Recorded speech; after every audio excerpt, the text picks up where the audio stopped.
Hello, and welcome to the FilmSetGeek.com podcast, interviews with experts across all disciplines of film production. Sponsored by Axis Grip Hungary, professional aerial filmography and stabilised rig and grip services. I'm Steve Collison, and my guest today is cinematographer János Vecsernyés. János's distinguished career has spanned 4 decades, covering film, television and commercial work, and he has more than 30 cinematography credits on IMDb in film and TV alone. János has worked on Hungarian feature film productions including The Children of the Green Dragon, Glass Tiger 2 and Children of Glory, and has worked on a string of German films over the past few years. János is also a writer and director and lecturer at Budapest's prestigious SFE Theatre and Film University. He also has a new book out on the intentional stance in filmmaking called I Know That You Don't Know That I Know. Welcome, János. Hi, Steve. Thank you very much indeed for joining us on the podcast today. It's my pleasure. So I think it would be good to start by asking you if you could perhaps describe what the role of the cinematographer is in your own words. Well, okay. For a warm-up, this is a really tough question. So this is the most complicated issue, I think. I mean, one of the most complicated issues, because the range is enormous. I mean, there are various ways of approach when we consider the role of the cinematographer. So one of the end of the range is when the director is a very very well trained, educated, and talented person, and then the cinematographer is just the cinematographer's role is a role to serve the director mostly. The other end of the range is when the director is not highly educated or trained, but or when the director is very much into the story rather than the making the shots, you know. So this is the range, and there are various industry standards as well. So, for example, in the United States, in North America, for example, it's more ubiquitous that the director is pretty good at filmmaking. He is not the one having written the story. He's just assigned to shoot the script. Yeah. So, you know, he's just sitting at home, the phone is ringing, okay, and would you mind to shoot this and this? And he says yes. Okay, so this type of filmmaking is the type when the director is pretty good at filmmaking, yeah, at shooting, yeah, and so essentially the technical side, and aesthetically sure. too. Yeah. I mean, yeah. The director knows exactly the film grammar. Yeah, framing, camera moves, yeah. Editing, yeah, and in this case, the main task for the cinematographer is lighting. Yeah. And the lighting is the lighting is a challenging stuff. It is very hard to learn. So it's it's a kind of I mean, in terms of lighting, the cinematographer is a kind of an interpreter. There's a director talking about moods, talking about music, paintings, yeah. Okay, yeah. Literature, whatever, and this is the input, and the output is like when the cinematographer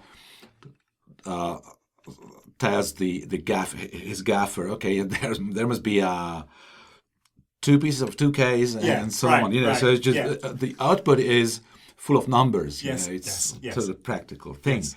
So converting the exactly. director saying it needs to be Michelangelo, and then you've got to then convert that into exactly. When the director code says to the team, to your team, yeah. Exactly. Well, when the director says, okay, I want to have music by Chopin. Yeah. Yeah. In this scene, yeah. And okay, then you know what gear to put in the light. yeah. So there's a process in the cinematographer's mind, which is quite interesting. Interpreter. Almost, interpreter. Right? But nobody knows what it is exactly. Yeah. So this is the and if that's a bit different story when the cinematographer has to operate the camera. Yeah. Okay, there are two ways of shooting. When there's a camera operator, in that case, the camera operator is in a tight connection with the director. So they talk to each other about framing and things like that. It's a different story when the cinematographer is operating the camera, him or herself. Right. And then a quite similar process is going on. It's a kind of being interpreter, because like when the director says, for example, that okay, the water is boiling in the teapot, the camera operating person, the person who's operating the camera has to know that okay, this is a close up. Yeah. So because there is no time to describe the edges of the frame inch by inch, Right. No time and no man who could stand it. So there are sentences and just once again there there's a kind of a literature, and you have to, if you are the one who operating the camera, you have to translate it to the language of framing, composition. Yeah. There's a book, it's issued by the ASC, the Handbook of Cinematographers or something like that. I don't remember the title exactly. The American Society of Cinematographers. Yeah, exactly. Yeah. And and there's a breakdown. Yeah. Okay. Describing the task of a cinematographer. That's very interesting. It takes half a dozen of pages. I bet it does. So so it is quite huge. Yeah. And there are many bullets, in that. So, but this is the main thing. What I said. Yeah. Yeah. The lighting and framing, in a way, so summarizing as briefly as possible. Yeah. Yeah. And do you have, and you've mentioned there can be a separation between operating, being the camera operator, and being the cinematographer.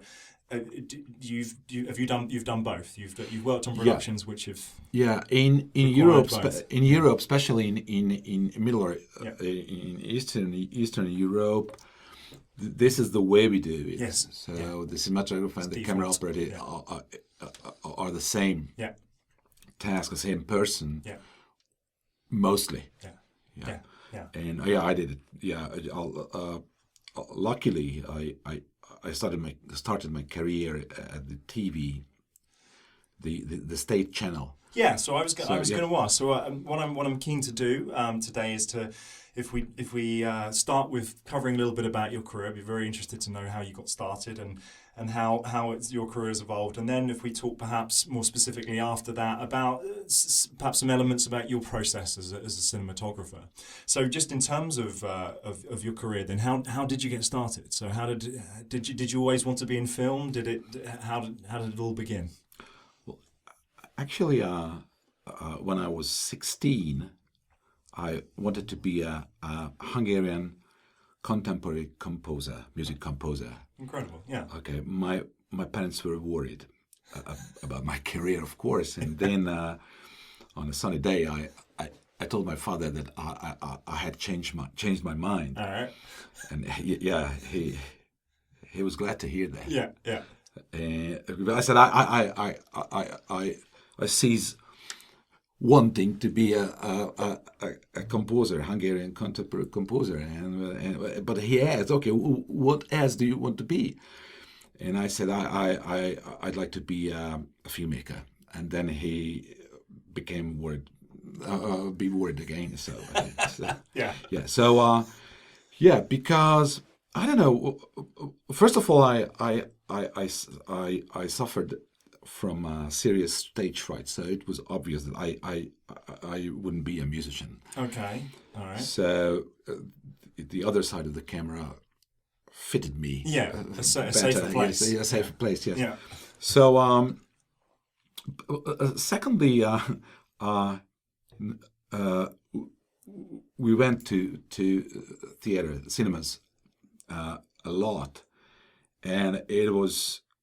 I mean, the movie and the films were so appealing to us at that time. So, at that time, Hungary was pretty closed to the world. Yes. And but somehow we could see films from the Western world, though a few years later. Okay. Then they had come out. Right. In the Western world, but still we could see it. So that was a channel. And this was unrestrained. This was in the cinema. There was censorship. Was there an element of censorship? Or filtration? Yeah, well, there was a they were restrained in a way, but there were just very few movies that were not allowed to come in, like the Deer Hunter, for example, because that was, the political aspect was so serious. Yeah. In that movie, of course, it was not allowed, but we could see. I mean, and it was interesting. The smaller movies. The films with smaller budgets. Yes. Like, you remember the Alice Doesn't Live Here Anymore, for example. Yeah, Scorsese. Scorsese, exactly. So, and we just fell in love this kind of with this kind of films. Yeah. So we were not crazy about the high budget movies. I mean, at least I can talk on behalf of me. Yeah. Of course. Yeah. So I was not eager about expensive films, or just I try to remember the Conversation by Coppola. Yeah. So these were the movies we loved to see, and somehow, actually, there was a misunderstanding. I thought that the cinematographer. So I didn't know exactly what the cinematographer's role was. So I thought that the cinematographer did more. The cinematographer controls the filmmaking. And I didn't know what the director did. So that's why I decided to take photographs, because on the other hand, besides I somehow I got involved in taking pictures, still photos that I loved pretty much. So that was these were the first steps on the way. And then when I was 18, I applied to the university I teach today, and of course I failed. And this is SFE, yes. And how do you say it in full in Hungarian? In Hungarian, Színház és Filmművészeti Egyetem. Fantastic. Which means the theatre and film. Yeah, University of Theatre and Film Art. This is the official name. Yeah. Yes. At that time, it was not a university, but we could call it in English like institute. Yes. Yeah, something like Főiskola. And back then, it was the definitive college. It was the main one, the top one, or where did it? That was the top one, because that was the only one. It was the only one. Got it. So, if at that time everything was channeled, what I mean. Sure. I mean, if you wanted to be a cinematographer, that was the only opportunity to become a cinematographer. Right. So Yes. if you failed, Yeah. you failed. Yeah. So forever. Yeah. I mean, it Sure. seemed to. So of course, I tried it again and again. So And just from out of curiosity, was as I understand, the university today has a very limited intake. Was it as limited back then as well? just the same. Yes. Just the same. We're talking sort of 6 or 7 people per department each year. No, potentially. each 3 years. Every 3 years. Extraordinary. Yes. Yeah. Yeah, 2-3 years, but Yes. not every. I mean, not every year. Yeah. Yes. Yeah. That was Incredible, really tough. Incredible. It Yes. was really tough, and Yeah. I was taken. So I could get in a third time. Extraordinary. Yeah. Yeah. And when I was 21, when I was 20. When I was 21 or 22. Yes. So. And just in terms of admission, I mean, you were able to submit? You had work that you could submit as a portfolio to gain entry, or on what basis did they make their decisions? Or Well, yeah, making photos. That was sure, right. You wouldn't have had access that to was the first to film step or right, first threshold you have to sure. go across, and actually the first one was a test. Yeah. So the test strained half of the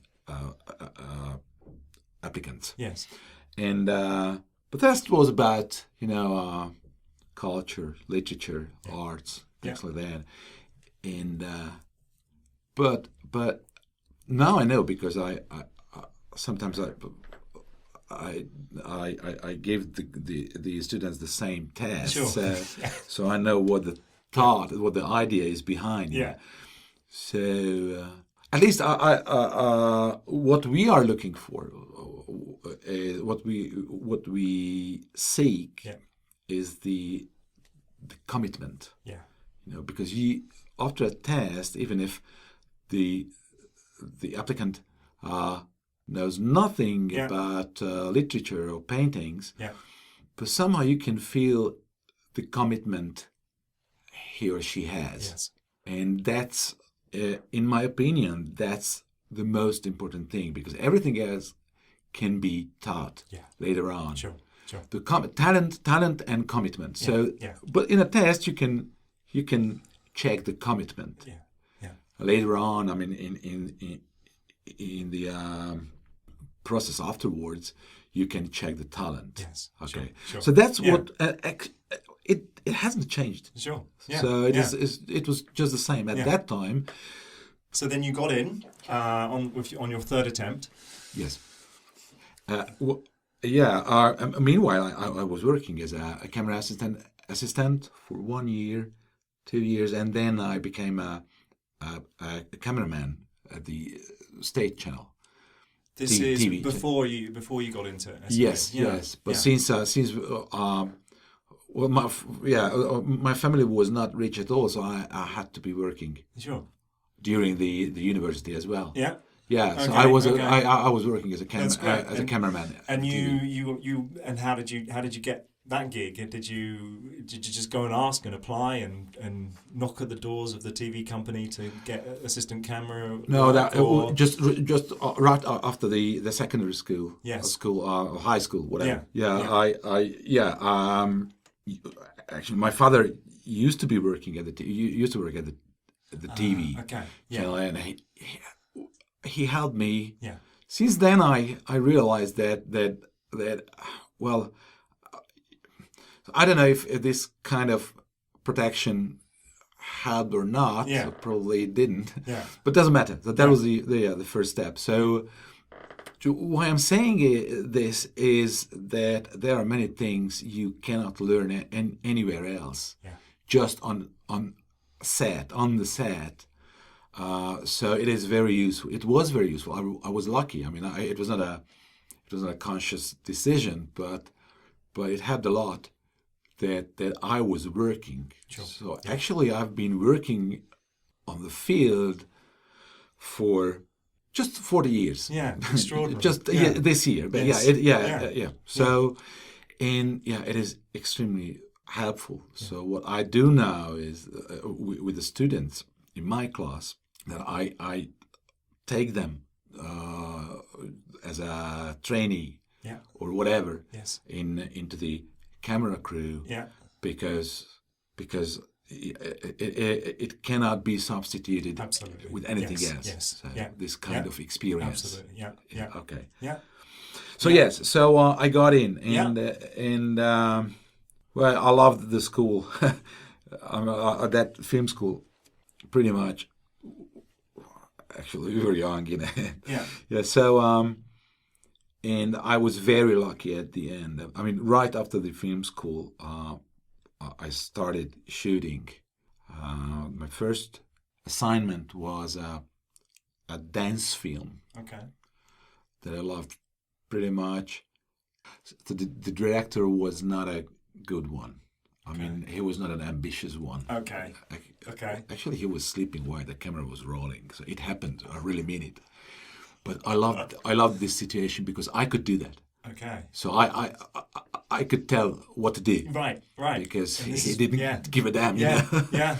So it was very good, and I liked this situation pretty much at that time. But later on, I realized that it spoiled me in a way. The following year, I got an assignment with a Hungarian director wanted to work with me, but we hadn't met before that. He just came to the university to ask, just to gather some information about the young cinematographers, and somehow he picked me out, and he was a good director. Yeah. And he knew exactly how to shoot. Yes. He was very good at the film grammar. Yeah. And at the very beginning, and he was at that time he was 54 years or something like that. So there were 30 years between us. Okay.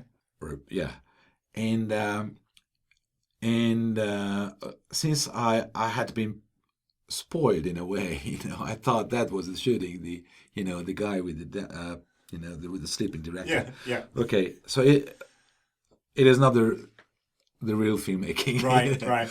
So and I had to realize it. So the first few days were quite tough in a way, and I remember. This director, his name is István Gál. He's quite well known in Hungary. And he passed away a few years ago. So he was a very polite, disciplined person. Yeah. So no outrages, no yelling. Okay. Yeah. Nothing like that. He was very polite. The crew loved him, and he was really good. And I remember that. Of course, I was very young, and I was not armed in terms of tricks or lighting. So I knew almost nothing. But this was after you'd completed your studies. Yes, but those 4 years are just nothing. I mean, just the first steps. It is just it just opens the door or the window just to see all the things you don't know. And is it different today? Would you say? No, it is not. No, things have changed. Yes. Things are the same. Are the same. And what you're saying is that because the things are the same. The insulated education classroom approach it can only really get you so far. It can only point you in the right direction, give you the fundamentals, the basics. It's only really when you get out there it becomes. That's what I think. Yes, that's my opinion. Yeah, it takes at least 10 years. On the field, in the industry. Yeah. And then It's interesting, there's an indication when you are, if there's any lack of knowledge, Mm-hmm. you get nervous. Right. Yeah. Everyone. Yeah. So there are people who can disguise it, Okay. but if there's a lack of knowledge, Yeah. you get nervous for sure. Yeah. And I do remember that I got nervous, but I didn't know exactly why. I was not happy with the crew. I was, Yeah. I became grumpy Yeah. quite quickly. Yeah. I'm pretty sure that all it was because of the lack of knowledge. Sure. Sure. So, and secondly, you feel instinctively what your shortcomings are. Yeah. For example, the young cinematographers are inclined to shoot tighter shots Okay. because it's easier to put on the lighting for a Okay. tighter shot, close-ups. Yeah. Yeah, Yeah. and we are. I mean, the beginners, the newcomer cinematographers are afraid of two cameras, for example. Mm-hmm. Yeah.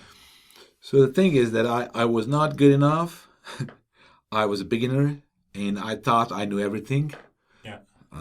And then Istvan, Yeah. the director I mentioned, came to me, and there was a sequence shot, a long shot. Yeah. And I knew that he didn't want to shoot any coverage, Mm-hmm. so that was the shot. Mm-hmm.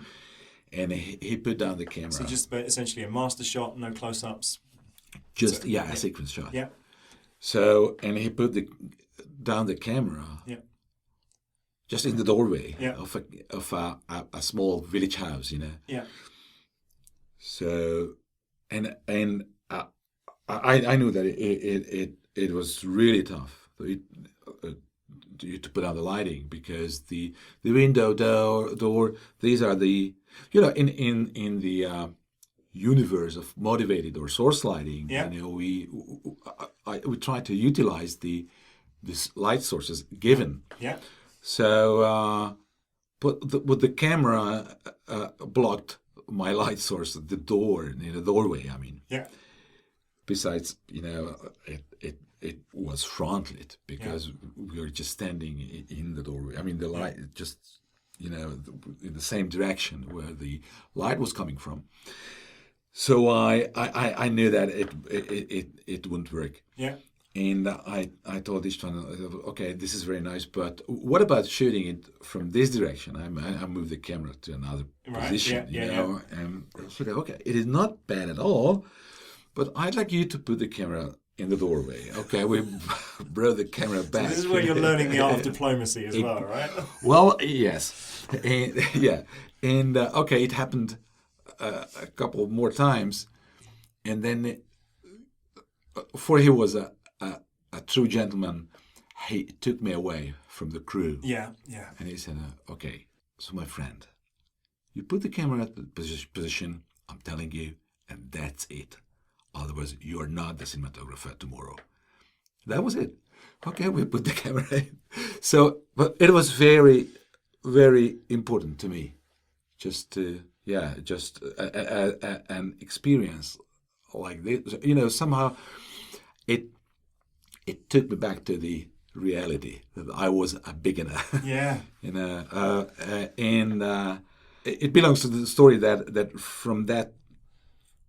So we began shooting together, and I was going to say there's so much in what you've just said there, and I think that there's on one part of that is to say that what's really important of that director is that he actually took you away and had that, which I think is such an important thing to do, right, on the set, because one of the worst things you can do is do these things publicly. But also there's that part of that is he knew his stuff as well. And it reminds me there's a Kubrick story when he was working on the Killing, I think it is, and again Kubrick directing, and the cinematographer he was working with has assumed that Kubrick knew nothing about the technical side of things. And it sounds like he had a very similar discussion with when Kubrick went, "No, I do know what I'm doing, and therefore this is really important to me." So probably a very interesting experience, and a lot happened within those moments for you. I'm sure. Yeah. Well, it belongs to the story. So at that time there was no video assist. Right, I was going to say this. We can't forget. This is back in the time of. Back in the time. It's not that too many years ago. It was in 1986. Sure, but it's only been 10, 15 years since we've really been fully working in digital. But the point here is celluloid. The stakes were so much higher, and you were, I guess, in a lot of respects, you're relying on light meter to make decisions rather than actually having any kind of full visual representation of what it looks like. Yeah, that's true. At that time, the mystery around the profession was a bit bigger. Absolutely. Just because the person looking through the camera was the only one who knew what would be on the neg. Absolutely, the custodian. Exactly. Yeah. So you had this watershed moment with this director, and it felt like you felt confident in your art form, but it felt like you were starting again, really. Exactly. Yeah. And it took a while. I mean, it took 10, 20 years. Yes. Yeah. I realized, after 20 years or something like that, not very long ago, I realized that I'm not grumpy anymore. Yeah. And probably Yeah. that's a sign that I became a cinematographer when I was 45 or 50 or something like that. Okay. Yeah. So it takes a long time. Terrific. All right. Well, then why don't we talk then a little bit about your general process? So what I'd be keen to know is perhaps looking at it as a kind of an end-to-end. So perhaps if we start with when you get how does it work? You get a script that comes to you from as I've mentioned, you've been in recent years been doing a lot of work with German productions. Yes. So they'll send you a script. Talk me through it. Do you read it when you're reading the script? Are you already thinking about the cinematography, or do you look at the story first? How does it work? Okay. From your perspective, I can tell you my way of doing that. Absolutely. So cinematography is a very practical profession. It's a bit dry. I mean, it can look a bit dry, It is not, but it can look like that. So, and I like being practical. So the way it works is that I first read the script, and okay, I have an impression what it is. Mm-hmm. And the second time, while reading, I put my notes. But these are just technical things. Yeah. So they are not, I try to avoid put down my feelings, for example. Absolutely. It leads nowhere. In my case, absolutely. Director, is this what the director should be? Yeah, and yes, and because it's too early, somehow. Sure. So what I believe in is that it almost doesn't matter which way, but every second counts that you are taking care of the stuff, And it really doesn't matter what you do. So just while reading the script second time, I put notes like if it's written, okay, there's a TV set in the corner, that it can be a technical issue. So I put it down. Okay, just there's an exclamation mark. Okay, there's look out, there's a TV set in the corner. Yeah, because there are several questions raising up, like. If it's a post-production thing, or as to you whether know, just, if there's something being broadcast on the telly, is that something they're going to drop in post? yes, That yeah, sort yeah. of There are thing? many If there's questions, and many ways sure. Yeah. to do it. Yeah. So, or if it is written it's raining, or if it is written or the sun is shining, Yeah. or you know, or there's a hearth, I mean, a fireplace Yes. in the set, Yeah. or there's a campfire. You know, Yeah. these Yeah. are all these are problems, issues, not problems, but. And potentially these are things where you go, is it absolutely, because it might be a question of it's very important to the narrative, or whether it's just a chance choice by the writer to put it in, and therefore it might influence the lighting, and it might, if it's not that important, it might not be something that needs to be held on to. I approach it practically. Sure. Just this Sure. is the thing to sort out. Sure, absolutely. So these are questions. These are Yeah, early it is questions. okay. Yeah, and then after it, I start asking, you know, Sure. the director if he meant it seriously. Absolutely. You know, Yeah, if there's yeah. and then there's you know, the script. I mean, the idea embodying the script is evolving. Sure. Quite slowly. Yeah. Yeah, it depends on. So, and then I watch movies, and not obviously related to the topic. You know, just once again, every second. It doesn't matter what way, but you have to be taking care of the script, your movie, in a way. It doesn't matter. I mean, in a way, because. You know, instinctively or subconsciously, you're getting closer and closer and closer. Yes. I mean, you cannot avoid that. Yeah, and typically, how long in advance? How far in advance of the principal photography would you be reading the script? In Hungary, we used to get together with the director months before the primary shooting. Or even years. You know, there's a movie I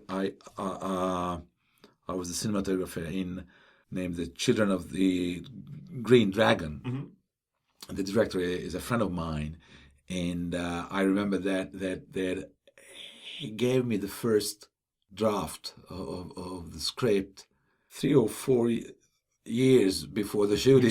Yeah, that's the kind of time you like to have, right? I love it, yeah. And in the case of German TV feature, yes. I joined the production just one month prior to the shooting. Yeah. One month and a half. Yeah. Which I don't like that much, but this is the way it goes. Yeah. Yep. Well, yeah. The last time I was shooting a German feature, I forced to join a bit earlier, and I told them because they are afraid of the cost, you know. Okay. Yes. What you charge. Yeah. But I told them that I would do it free. Yeah. Right. Yeah. But, yeah. So and I could do that. So I joined 2 months prior to the shooting. Yeah. So then you've read the script. The way you approach it the first time is typically you're just taking the story in, and then it's on the second or third read you're starting to make notes, and you're starting to assimilate. You're starting to watch films, and start to get closer. Yeah. There's one thing it is not up to you. It's out of your, it's out of your will. Yes. Or whatever. I don't know how to say. Yeah. So the impact of your colleagues. Yes. What other filmmakers do. Yeah. So it is a very serious, inevitable impact on you. So and it is very important. So probably the one of the most exciting tasks is to find the extent of the new things. You want to make first. You know what I mean? The new ideas. Yes. If it is too much, it can be a problem. Mm-hmm. You cannot sell it. Yes. If you just do the same, what anyone else could do, it's likely that it's going to be boring. Yes. In a way, So you have to. It is a narrow path just to find the appropriate extent of the new things, the new ideas you achieve. Yeah. So. And what you're looking at is perhaps films in a similar genre, and you're looking at how they've approached stylistically, how they've approached lighting, how they've approached different elements, and these are all part of your toolkit. It is, right? Yeah, so yeah. Just of course, arming yourself. Yeah, exactly. Yeah, we try to track down the tools other guys use. Of course, it is very important to be updated. Sure. So we read the American Cinematographer. We try to watch as many movies as we can. Yeah. It is very important, but. The genre issue is so I try to be a bit more flexible in terms of I'm not sure that the principle is true that there are genres and there are tools serving them or fitting them. So I think we can be more flexible, more open. So while preparing the movie, I'm not stuck to the genres, the same genres. I try to watch everything. Yeah. And of course, we keep talking with the director a lot. Yeah.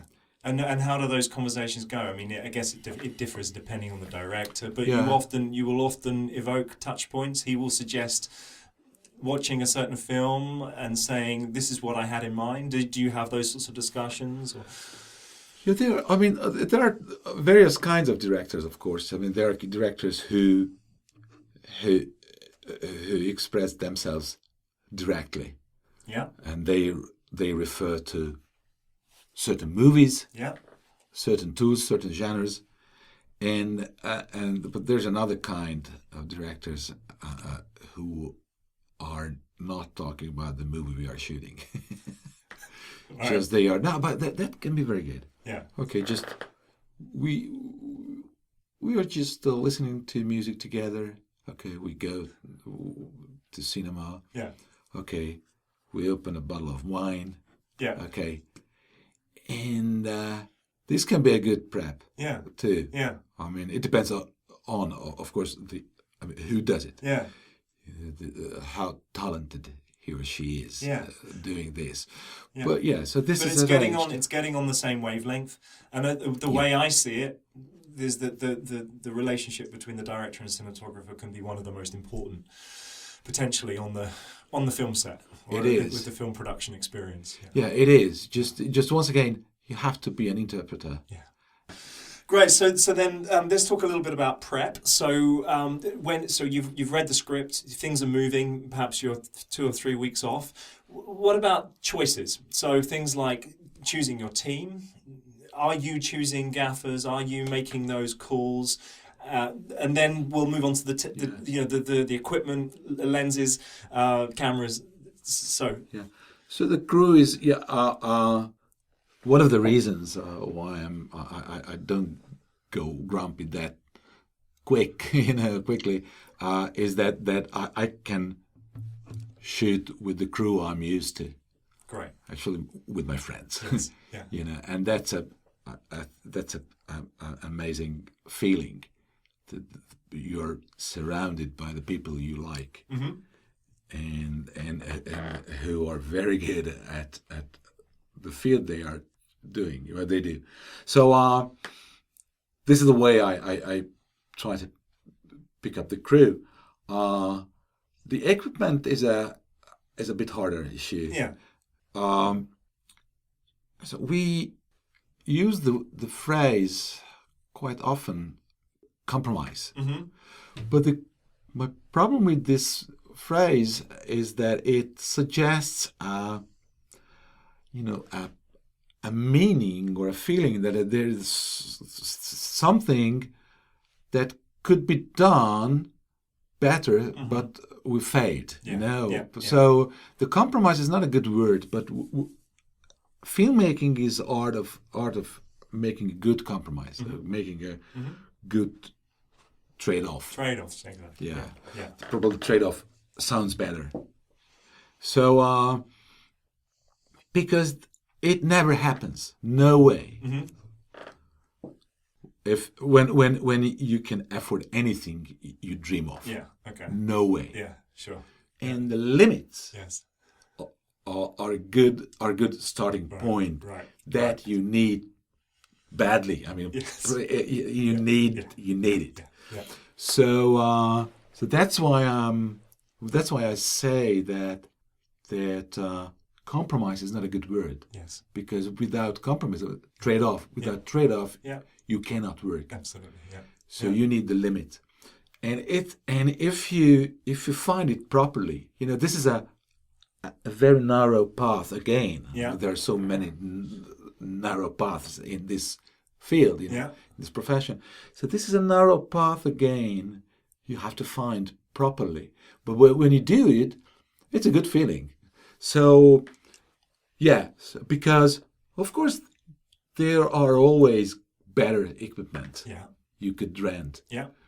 But you have to know if it is worth it. Yes. So you have to find a good balance. Yeah. You have to you rent only the things you are sure that they are gonna be visible in the screening room. In the movies. It goes up. Exactly. So this is the way I try to. Choose the equipment, and just once again, recently, I love it on this process. Yeah. Well, almost all the time. Yeah. I try to be very sober when ordering the equipment I want to use. Yeah. But on the other hand, I know that there are situations when you cannot afford to be modest. Sure. Right.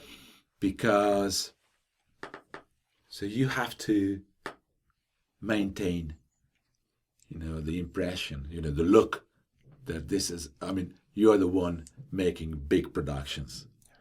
And I know that the exterior can be shot without any light, just with bounce. Yeah.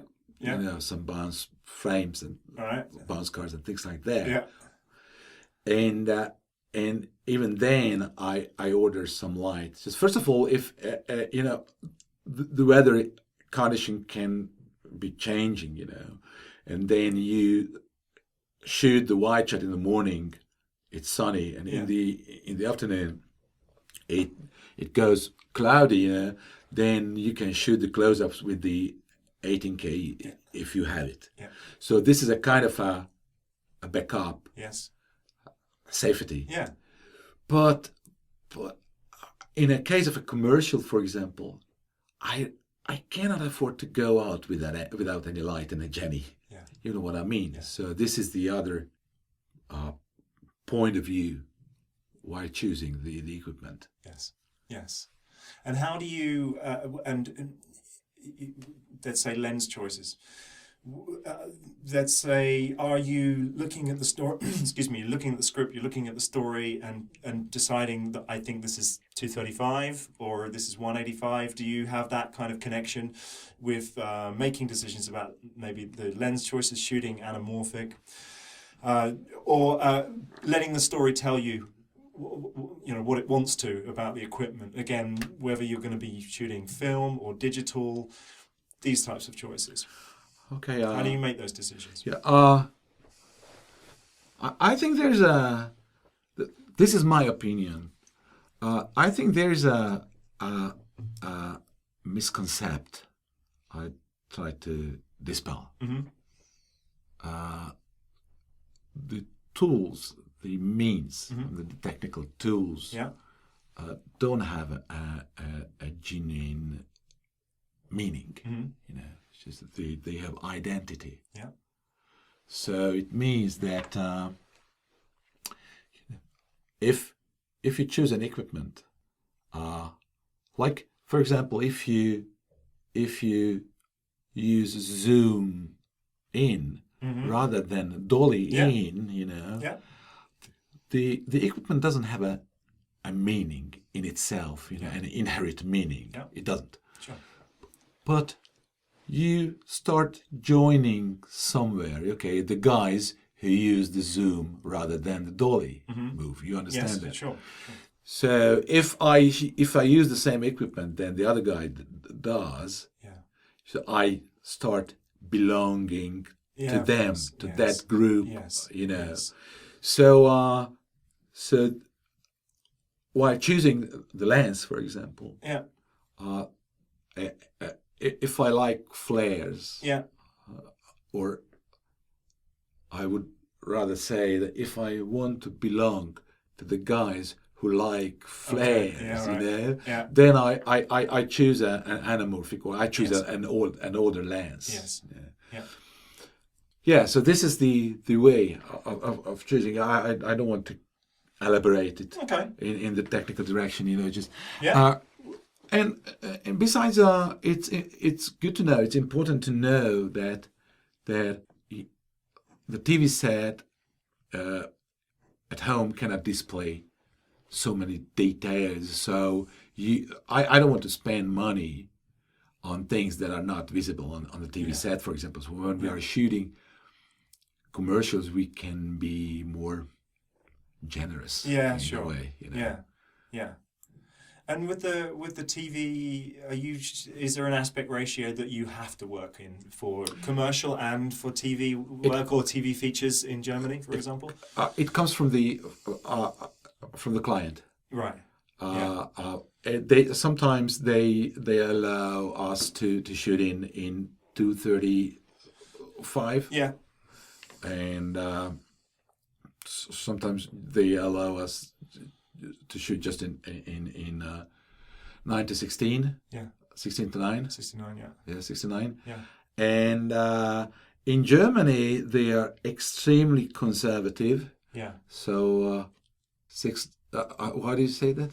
6-9? 16-9? 16-9. Yeah, so this is 185. Is it? So yes, it is. Yeah. So 6, yeah. So they are the German Redaktion, the German networks are very conservative. So they are stuck to. They insist on shooting on a 16-9. Yeah.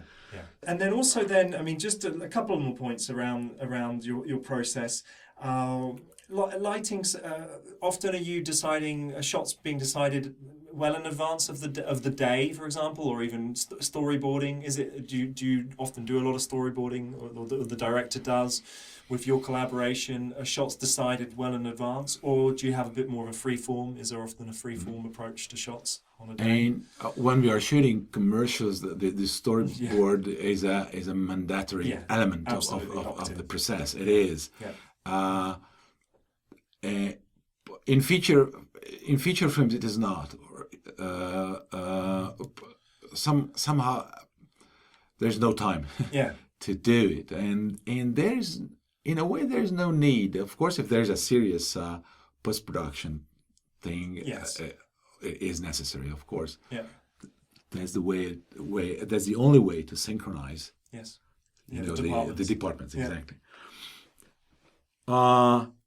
The lighting, 30 years ago, we had more time to shoot. And we made a rehearsal, then lighting, then we took it. Yeah. But recently, it is a luxury. It became a luxury. It doesn't work that way anymore. Yeah. So now what we do is we have to put on a lighting, a basic. Yes. And all we can afford, during the day, is just we modify it setup by setup, Got it. or or shot by shot. Yeah. It means that you have to create a strategy Yes.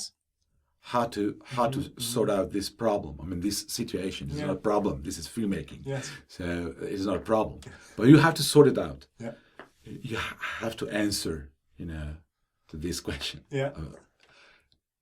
And that's why we have most of the shots. We have a kind of an overhead, a ceiling shot, a ceiling lighting, an overhead, because that's the only way to turn around without a huge relighting. Yeah. You simply are you're not allowed to start it from scratch. Yeah. So, and that's the only way, just to avoid the stands in the set. Yeah. So there are a lot of overhead lightings due to this situation, but this is this is the way we do it. So yeah, and I like it. Just once again, I really enjoy to find out a good strategy. Yeah. That's challenging. Yeah. Right. Problem solving. It's Exactly. Yeah. Great. And then probably just the final one in terms of your process.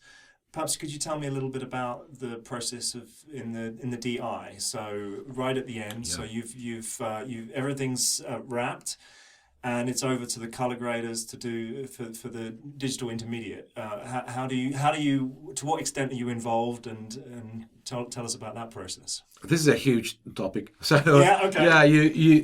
you would think that the job is done, after the wrap party. Yeah. But it is not. Right. Not at all. That's just half of the way. Yes. The color grading is like, you need a colleague.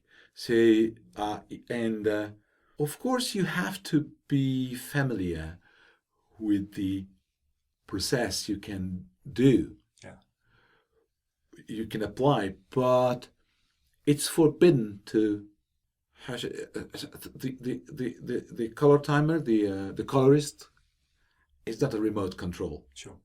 So it's forbidden to tell him that raise the gamma or lower the black level. Yeah. No.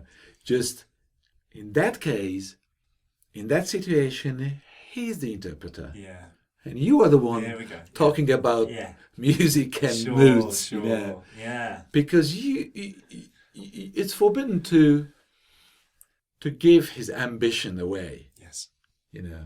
And if he feels that he or she feels that he or she is just a remote control, it's the end of the ambition. Yeah. So he begins to do exactly what you tell him or her. Yeah. And that's the end of the job. Yes. So we have to behave ourselves in a way. We have to be disciplined. Yeah. And that's the way it works. But I like it pretty much. Yeah. And then finally, do you have any advice to anyone starting out? What might you say in terms of if you want to pursue a career in cinematography? What are the most important things to bear in mind or to do, perhaps? Independently, yeah. Independently from the genre you want to shoot. This is being a cinematographer. Cinematography is not a profession; it's a way of life. So if there's a day without taking a picture, or at least without discussing about taking pictures, then you're not committed enough. Just forget it. Yeah, you have to think of taking pictures, and you have to take pictures all the time. This is the way of life. Yeah, that's great.